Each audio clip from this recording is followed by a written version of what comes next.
Now here's a potential problem with decision trees. Let's say we have a humongous table with lots and lots of columns. So we create our decision tree and let's say it looks like this. This is not a realistic tree though, just an example. And we end up with answers like the following.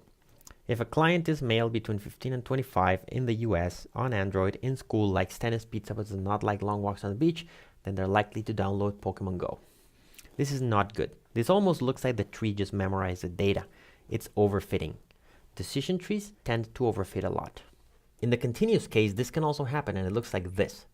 The decision tree has many nodes, which end up giving us a complicated boundary that pretty much borders every point with a small square. This is also overfitting as it doesn't generalize well to the data. So how do we solve this? In the simplest possible way. Take a look at this. Let's take our data and say pick some of the columns randomly. Build a decision tree in those columns. Now pick some other columns randomly and build a decision tree in those. And do it again. And now just let the trees vote.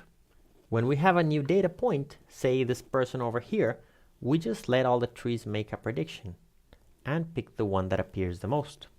For example, these trees decided that this person will download Snapchat, WhatsApp, and WhatsApp. So the ensemble of trees will recommend WhatsApp. Since we used a bunch of trees on randomly picked columns, this is called a random forest.